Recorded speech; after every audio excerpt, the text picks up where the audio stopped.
My daughter Rachel sent me a message that cut deep. Thanksgiving is only for close family, Dad. 5 years covering her mortgage, but I wasn't presentable enough.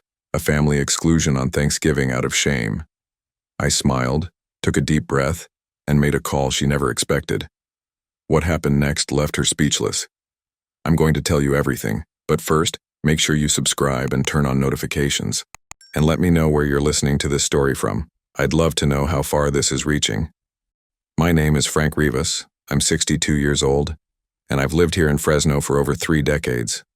I woke up that November morning to the smell of coffee brewed in the old aluminum kettle Maria, my wife, used to use. She's been gone for 8 years, but I still make the coffee the way she liked it. The house gets a little quieter every day, but her photo on the living room shelf reminds me to keep going. It's always been this way. Hard work, family first. A promise kept is worth more than a contract. That's what keeps me going to this day, even when everything around me seems to be changing. When Rachel was little, I promised she'd have a better life than I did. I remember her running around the yard saying she'd live in a big house when she grew up. I worked 12-hour days as a tile setter, sometimes more, but I always brought something home for her. A candy, a cheap little toy, anything to make those little eyes light up. Back then I was her hero, you know? The man who could fix anything, who had an answer for everything. A father's promises are sacred. At least they've always been that way to me. I built my small renovation business brick by brick, client by client. Nothing grand, but honest. You know anyone like that?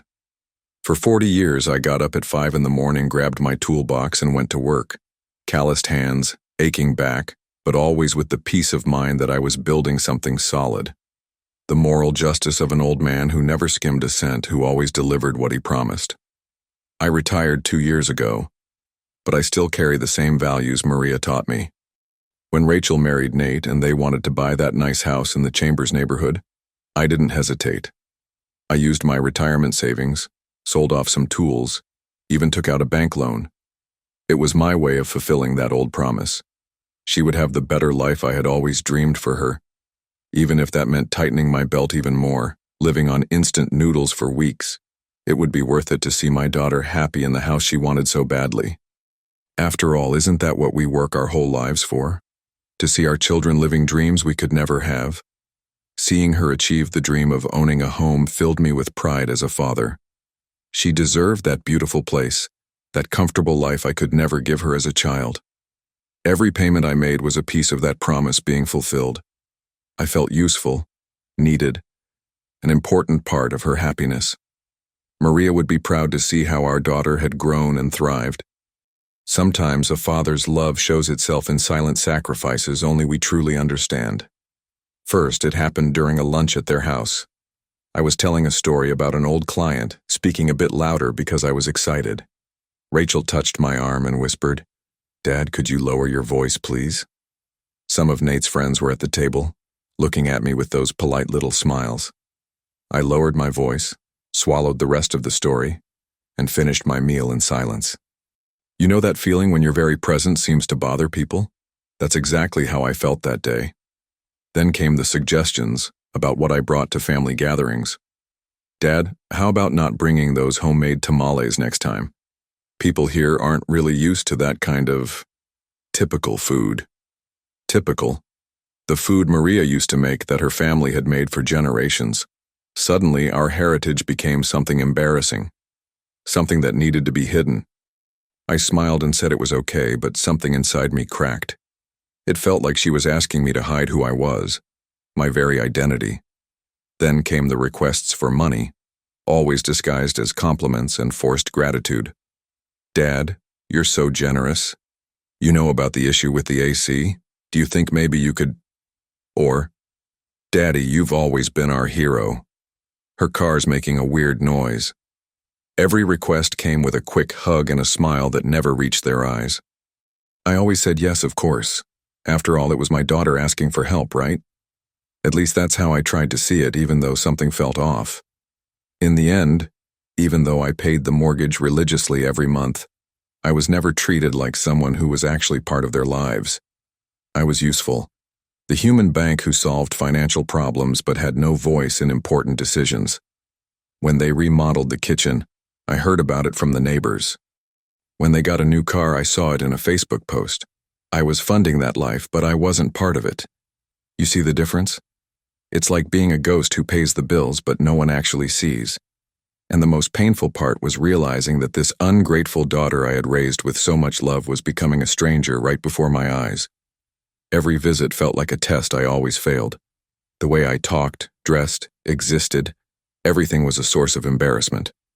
But I swallowed it all, smiled, and kept paying.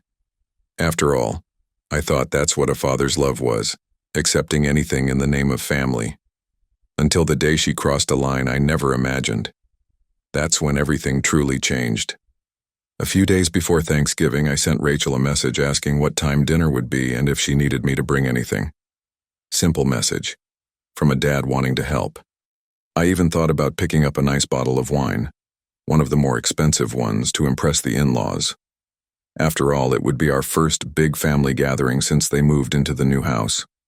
I was excited to see how the place looked, to smell the turkey roasting in that kitchen I helped pay for. You know when you have simple expectations, but they mean the world to you? Complete silence for 2 whole days. Not even a scene on the messages. I tried calling on the second day, straight to voicemail. On the third day I called again, same thing. I started to get worried, you know? I thought maybe something had happened. An accident, a family emergency.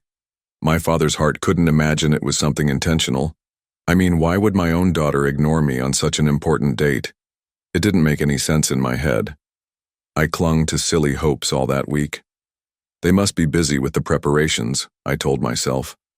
Rachel's always been a perfectionist. She's probably running around trying to get everything done.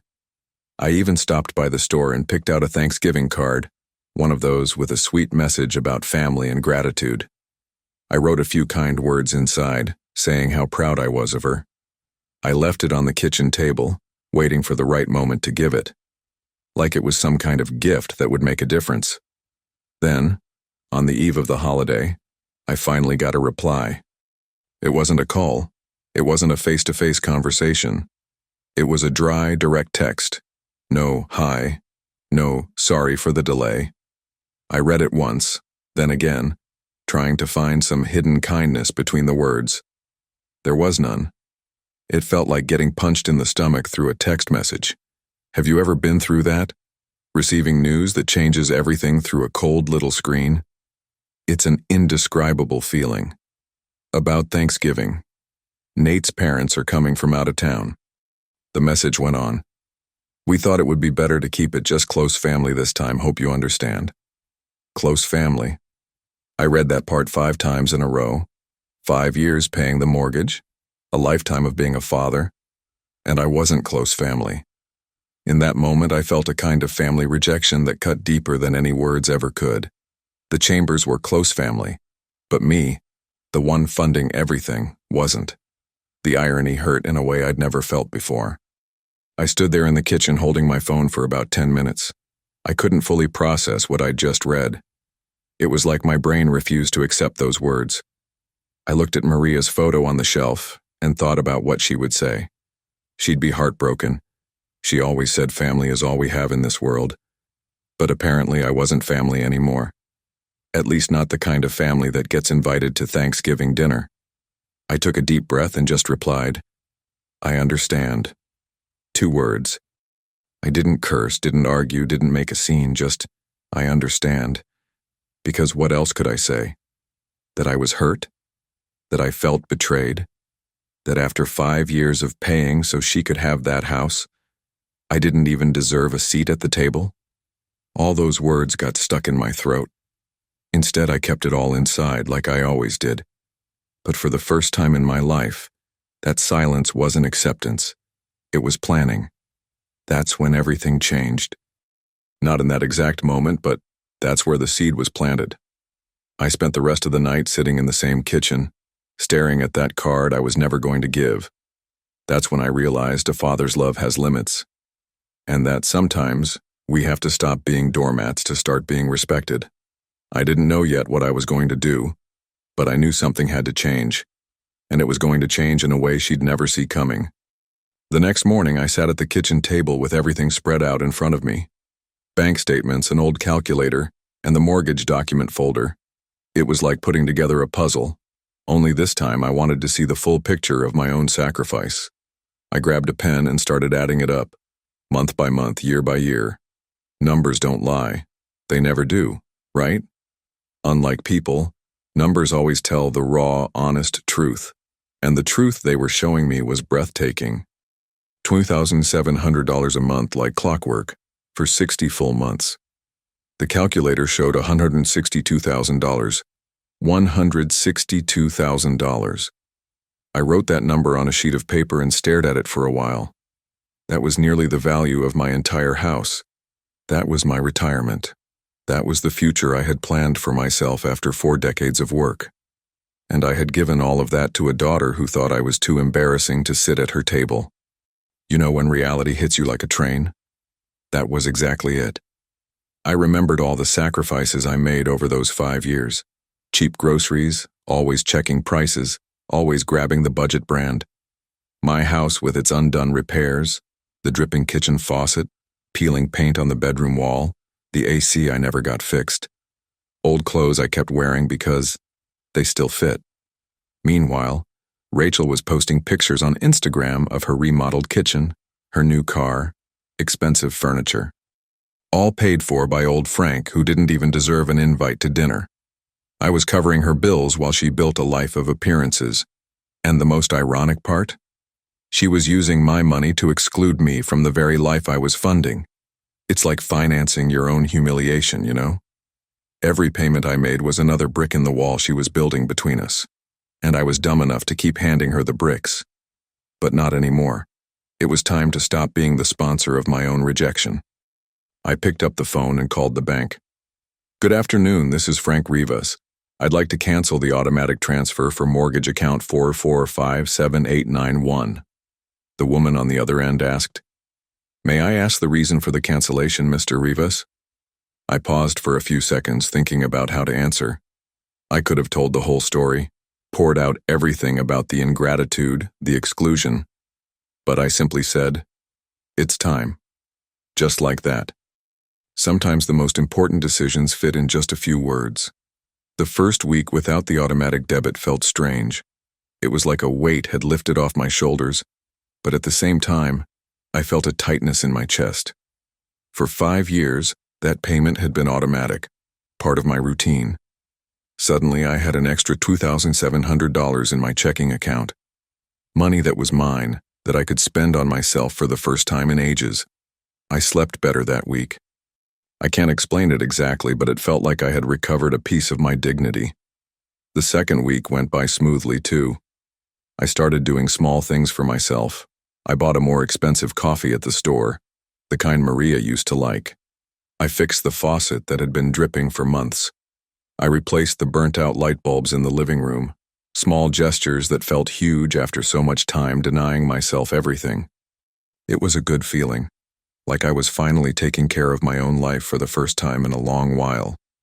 A silent revenge from a father who had finally woken up to his own reality. It wasn't until the 3rd week that the phone started ringing. A call from Rachel, which I let go to voicemail. The next day, 2 more. I heard the phone ringing in the kitchen and didn't move from the armchair. It felt strange to have the freedom to decide whether or not I wanted to answer my own daughter. For years, I always picked up on the first ring, always ready to fix whatever problem she had. Now I could simply not answer. It was a new and strange feeling of having control over my own life. A WhatsApp message came in. Dad, the bank called. Was there a problem with the payment? I read the message and deleted it without replying. Then another. Daddy, are you okay? Call me when you can. I deleted that one too. I didn't feel guilty. I didn't feel like rushing to explain or apologize. I just felt a deep sense of calm. For the first time in 5 years, I was in control of the situation. And that feeling was almost addictive, you know? The feeling of not being the desperate clown in the story anymore. The messages grew more urgent as the days went by. Frank, I need to talk to you. She used my name, something she hadn't done in a long time. It was always Dad when she needed something, but Frank when she was annoyed. Now it sounded like a mix of both, a confusion that revealed her desperation. I read each message with a calmness that surprised even me. It was like watching a movie where I was finally not the pathetic character everyone walked over. For the first time, I was the one with the power to decide how the story would go on. But deep down, I knew this was only the beginning. Canceling the mortgage was just the first move in a much bigger game. It wasn't enough to just stop paying. There was something deeper that needed to be resolved. Something about truth, about justice, about showing people who was really who in this family. And I had a feeling that opportunity was coming soon. Very soon. On Thanksgiving Day, I put on my best clothes. I chose the blue shirt Maria always said made me look more dignified, and the dress pants I saved for important moments. I put on an old cologne, the kind that brings back memories and gives you courage. I looked in the mirror and saw a determined man, not the one who used to settle for crumbs of affection. I picked up the thick envelope I had carefully prepared the night before and left the house calmly, like someone about to face a past that needed to be confronted. When I got to Rachel's house, the cars in the driveway already announced a lively party with plenty of guests. That Fresno neighborhood felt like a different reality, far from my own simplicity. The smell of roasted turkey drifted out from the front door, mixed with laughter and chatter. But I wasn't on the guest list. Inside that house, the smiles were clear. But not for me. I took a deep breath and rang the doorbell, knowing every step from that point on would be decisive. The door opened, and there she was. Rachel, the daughter I had helped build with so much effort. In her eyes, surprise and discomfort flickered like unstable flames. The red dress she wore reflected the room's light, while her lips trembled between politeness and sharp silence. She didn't say a word, just looked at the heavy envelope in my hand. Time seemed frozen in a moment, suspended between the past and the now. It was as if she already knew something important was about to happen. "Dad? I thought," she began, but I interrupted her with a calm smile. "Can I come in, Rachel? I need to talk to you all." She hesitated for a few seconds, glancing over her shoulder at the guests in the living room. Then she opened the door slower than she wanted to, making it clear my presence was unexpected and inconvenient. I walked past her without waiting for further invitation. After all, that house had plenty of my sweat in every brick. Behind her, Nate stood up with that smile that always hid his true intentions. His eyes avoided mine, as if my presence was a nuisance he preferred to ignore. Gregory and Marilyn Chambers appeared shortly after, wearing that cold politeness of people who judge without speaking. "Frank," Gregory said with a polite but distant nod.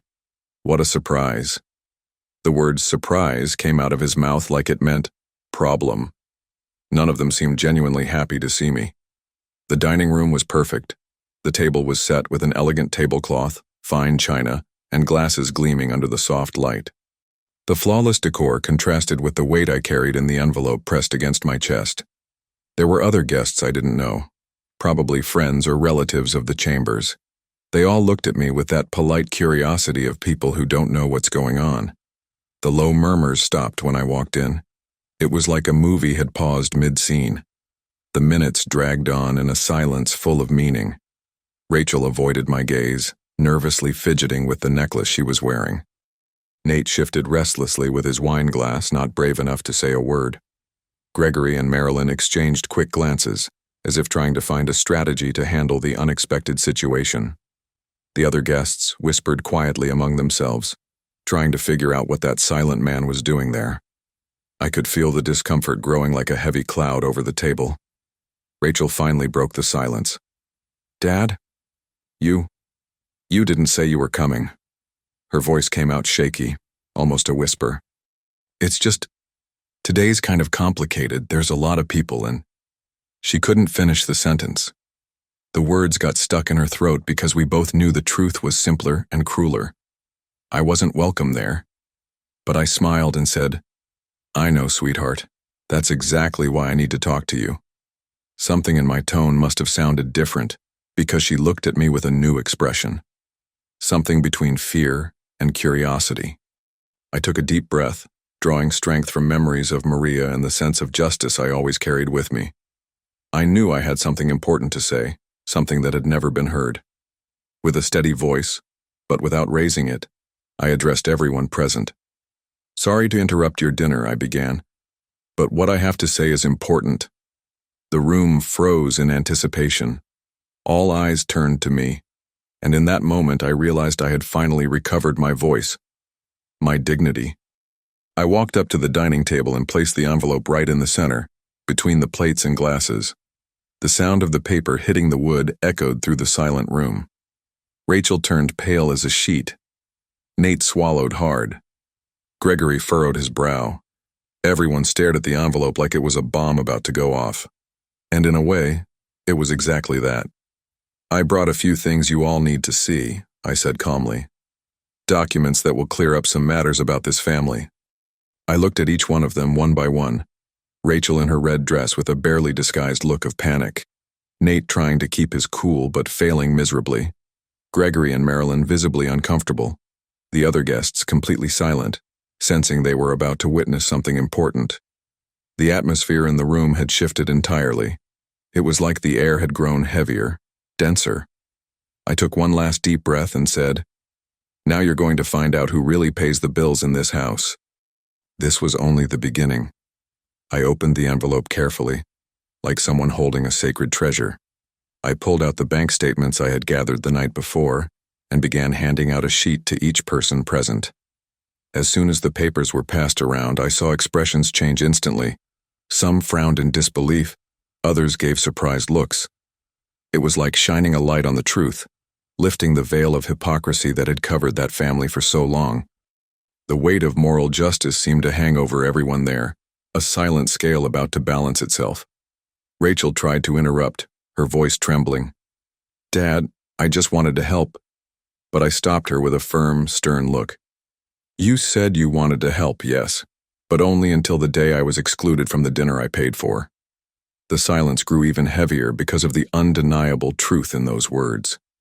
They exposed what no one wanted to admit, what had been hidden behind fake smiles and cold social niceties. It was time to face the reality everyone had been trying to avoid. Gregory stood up abruptly, incredulous, and asked, "You hid this from us?"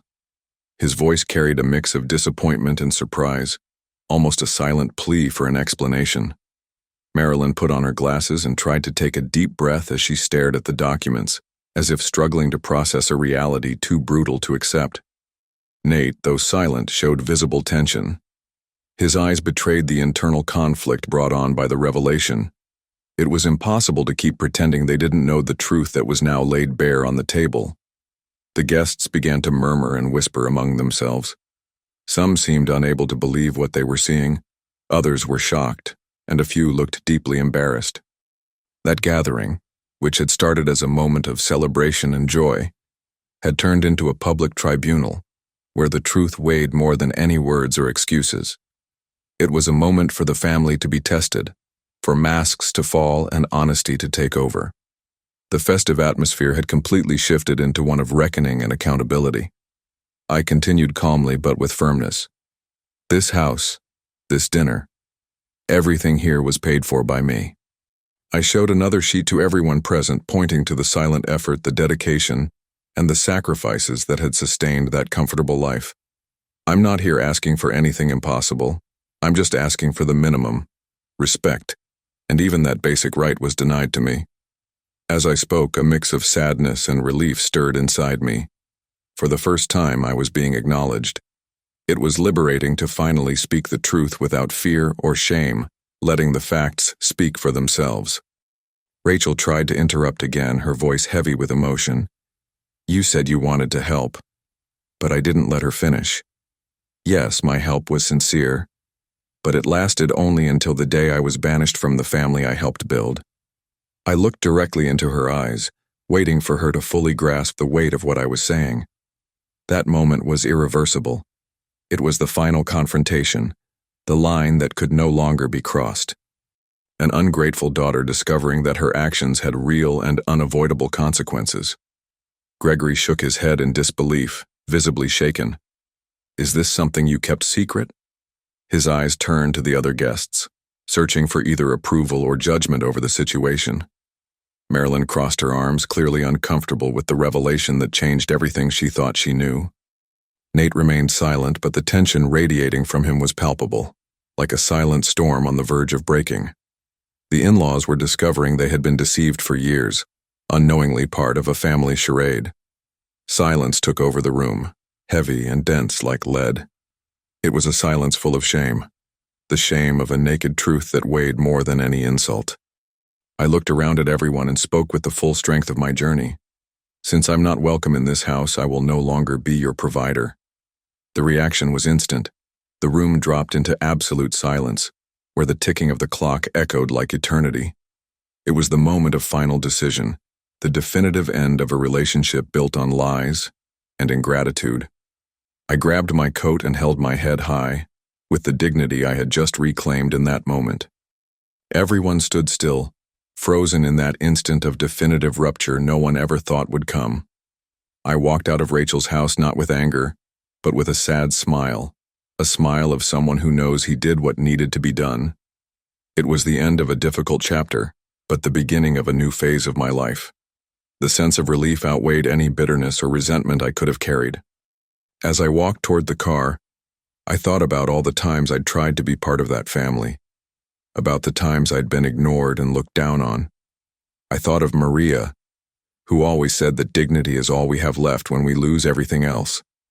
I smiled to myself, with the peace of someone who knows that moral justice even when silent and bitter had finally been done. It felt like a weight I'd carried for years had been lifted off my shoulders. Finally, I could breathe freely again, without needing to justify my own existence. News of what happened spread quickly through the neighborhood. Neighbors started talking, Nate's family heard about the whole situation, and curiously, they distanced themselves from Rachel. Her reputation began to crumble in the very social circle that once admired and respected her. I, on the other hand, kept living peacefully, fixing up my house, visiting old friends, and finally finding the peace I had been searching for so long.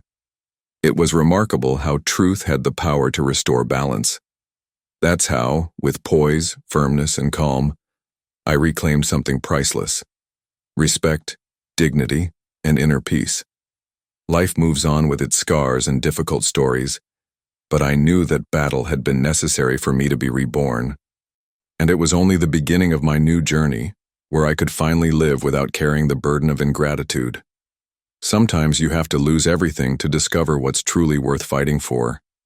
And I discovered that fighting for my own dignity was worth it, even if it meant being alone. 3 months after that Thanksgiving evening, Rachel's house went into foreclosure.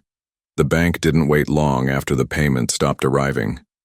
I learned through the neighbors quietly commenting on the for judicial sale signs that appeared in the front yard. It was strange to see the house I helped pay for being auctioned like some abandoned property. But I felt neither joy nor sadness, just a sense that justice had followed its natural course. Sometimes consequences arrive faster than you expect. The Chambers family completely cut ties with Rachel and Nate after that revelation. Gregory called me a week after dinner, apologizing for the embarrassment and saying they had no idea about the couple's true financial situation. "Had we known you were supporting everything, we would never have allowed you to be treated that way," he said with a heavy voice. It was the first time in years someone from that family treated me with the respect I deserved. Marilyn sent a handwritten card, asking forgiveness for the unfortunate situation they witnessed. But the damage was already done. They distanced themselves permanently. During those months, I began to truly live for the first time in a long while. I remodeled my house the way I always wanted, painted the walls, fixed the dripping faucet, bought comfortable furniture. I reconnected with old work friends I had neglected because I was too busy worrying about Rachel's problems. I started attending again the church where Maria and I got married. It was remarkable how much lighter life felt once I stopped carrying the weight of others' ingratitude. I discovered I had forgotten what it was like to live for myself. Some people around the neighborhood still greet me on the street and talk about that whole situation.